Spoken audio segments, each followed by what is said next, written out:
Anda kembali bersama kami, saya sapa dua narasumber bergabung secara virtual. Kita masih membahas mengenai ada ibu di Bau-Bau, Sulawesi Tenggara yang melaporkan dugaan ada dua putrinya yang mendapatkan atau dicabuli oleh orang lain tetapi ternyata kemudian ditetapkan sebagai tersangka. Atau tadi saya ngobrol dengan Kapolres Bau-Bau, menurutnya bukti-bukti yang dikumpulkan selama proses penyelidikan hingga penyidikan mengarah kepada sang kakak, bahkan ada pengakuan dari tersangka. Saya sapa anggota Kompolnas Pak Yusuf Warshim dan juga sosiolog kriminalitas Pak Suprapto bergabung secara virtual. Selamat malam Pak Yusuf, Pak Suprapto.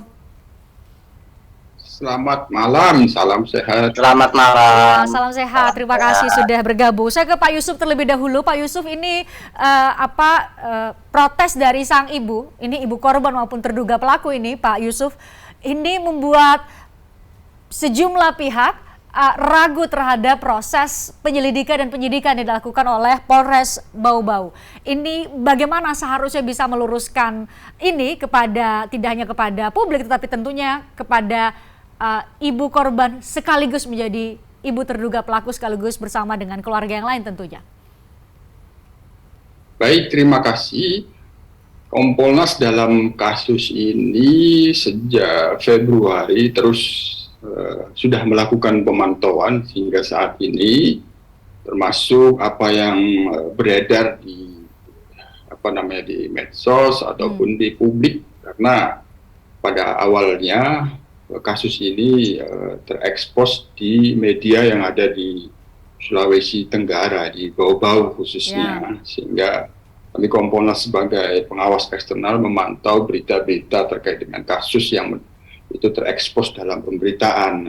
Sebenarnya tidak masuk ke laporan Kompolnas, tapi dari media kami mendapatkan informasi, kami lakukan konfirmasi benar adanya kasus tersebut yang sedang diselidiki pada waktu itu. Dalam proses berjalan, kemudian dilakukan gelar perkara, ditingkatkan penyidikan, dan kemudian adanya tersangka. Nah, dalam perjalanannya memang ada persepsi dari ibu korban memahami bahwa yang dicurigai itu ada orang yang itu tukang bangunan atau apa gitu. Namun kan semuanya prosesnya berjalan, dilakukan melalui penyelidikan dan dilakukan penyidikan. Tadi saya sudah ngobrol dengan Kapolres Bau-Bau, Pak Yusuf. Tadi pertanyaannya adalah apakah bagaimana langkah Kompolnas untuk tadi menjaga kredibilitas proses penyelidikan dan penyidikan dari Polres Bau-Bau? Dalam pantauan kami, proses ini pada saat ini ada upaya pra-peradilan. Upaya pra-peradilan terhadap penetapan tersangka itu, maka ini harus ditunggu.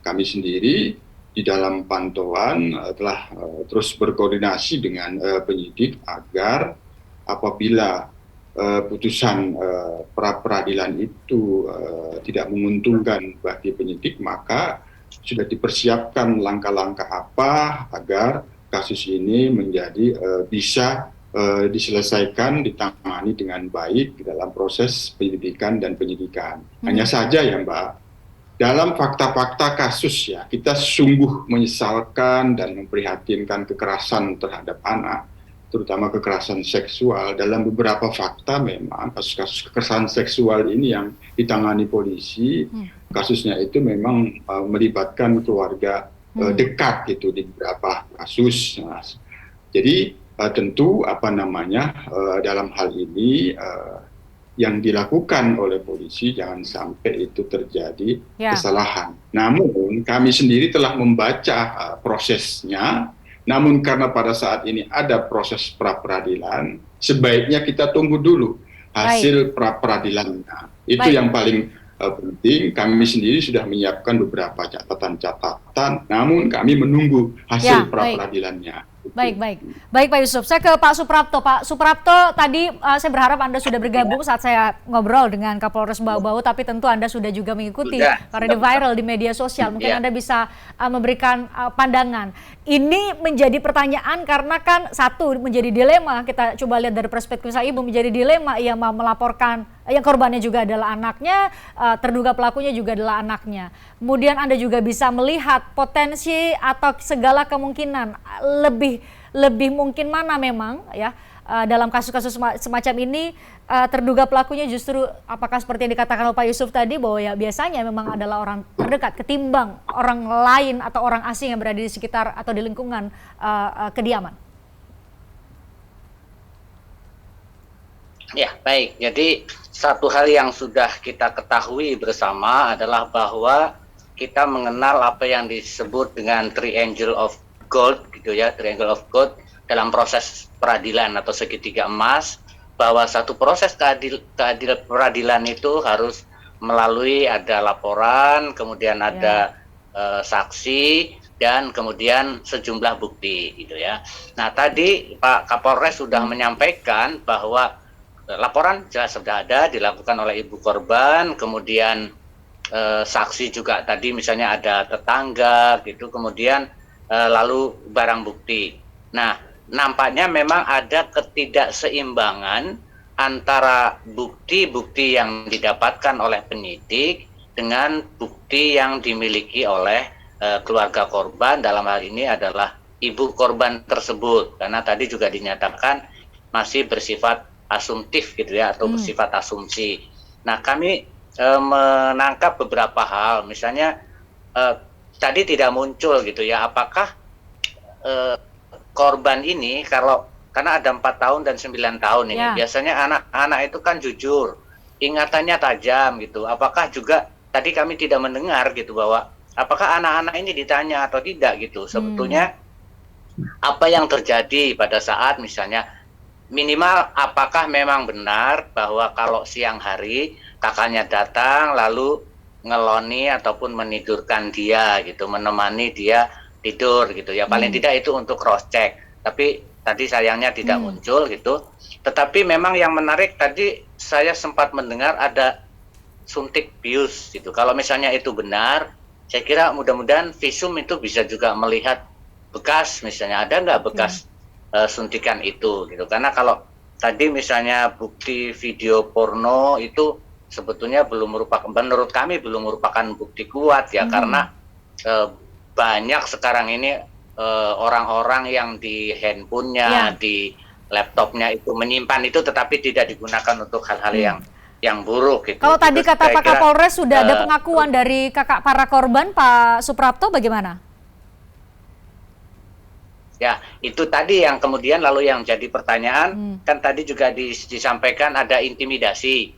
Nah, yang perlu juga menjadi pertanyaan adalah siapa yang mengintimidasi? Yang mengintimidasi apakah penyidik gitu ya, meskipun tadi sudah disampaikan bahwa itu tidak benar, atau pihak-pihak yang tadi dituduhkan oleh ibu tadi gitu ya, misalnya apakah tukang atau dari pihak penghuni. Kalau itu misalnya bukan dari mereka, saya kira kita ya harus menghargai apa yang sudah dilakukan oleh para penyidik gitu ya, bahwa ada ketidakseimbangan gitu antara bukti yang dimiliki oleh pelapor dengan bukti yang sudah dikumpulkan oleh pihak penyidik. Demikian, Pak. Kalau misalnya dari kacamata keilmuan Anda, Pak Suprapto, ini seharusnya bagaimana mungkin bisa dilakukan pendekatan dalam proses penyidikan ini yang bisa kemudian membuat semakin terang benderang. Tadi saya katakan di awal, bagi sang ibu memang sulit untuk menerima karena terduga pelaku yang disampaikan oleh polisi atau ditetapkan sebagai tersangka justru adalah anaknya juga sendiri. Tapi secara objektif dari pandangan keilmuan Anda, seharusnya bagaimana pendekatan atau betul ya, pendekatan oleh para penyidik untuk bisa tidak hanya menjawab spekulasi publik saat ini di media sosial, tapi juga untuk bisa meyakinkan keluarga bahwa ini adalah penyidikan yang sudah dilakukan secara objektif. Apa yang perlu dilakukan? Ya, tentunya yang perlu dilakukan adalah memberikan penjelasan tentang kronologi yang sudah dilakukan oleh pihak kepolisian. Tadi saya paling tidak itu mencatat ada minimal 7 hal yang sudah dilakukan gitu ya. Dan juga apalagi pihak keluarga korban ini juga meminta didampingi polwan. Itu kan merupakan salah satu bukti bahwa sebetulnya kan si pelaku maksud saya, pelaku didampingi polwan, itu artinya kan merupakan sebuah pengakuan bahwa ya dia siap untuk diperiksa dan dia butuh pendamping mungkin untuk menguatkan hatinya gitu. Yang saya kira itu perlu disosialisasikan kepada keluarga, dan keluarga juga harus memahami bahwa ternyata ada satu fungsi yang satu fungsi keluarga yang tidak terpenuhi, yaitu fungsi proteksi atau fungsi perlindungan. Karena si ibu, saya tidak tahu kabar tentang bapaknya di mana gitu ya. Karena dari subuh sampai 21 gitu, itu sangat mungkin terjadi banyak hal. Ini yang harus disadari bahwa ternyata proteksi itu tidak dilakukan gitu, harus disadari dan masyarakat mestinya juga memahami itu. Oke, ya paling banyak waktu sang ibu dihabiskan untuk bekerja. Pertanyaannya sama kepada Pak Yusuf. Pak Yusuf, ini kan yang perlu untuk diyakinkan bahwa proses penyelidikan dan penyidikan oleh aparat di Polres Bau-Bau ini sudah dilakukan berdasar atas persesuaian sejumlah alat bukti, selain juga tentunya kepada ibu, karena ini dilema sekali.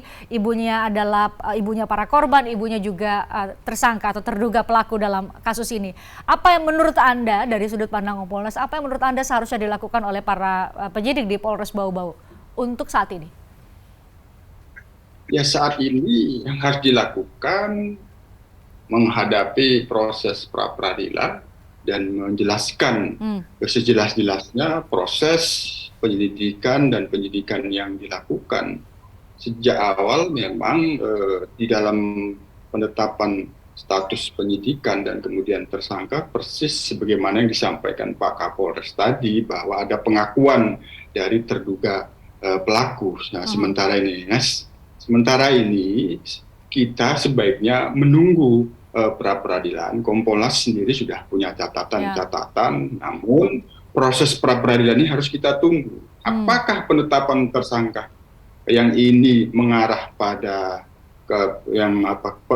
kakaknya itu sah atau tidak, sehingga kalau itu ada hasilnya, baru kita akan memberikan satu masukan-masukan yang terkait dengan proses. Nah, untuk sementara kami sudah membaca ini hasilnya seperti apa, keterangan daripada dua korban itu seperti apa.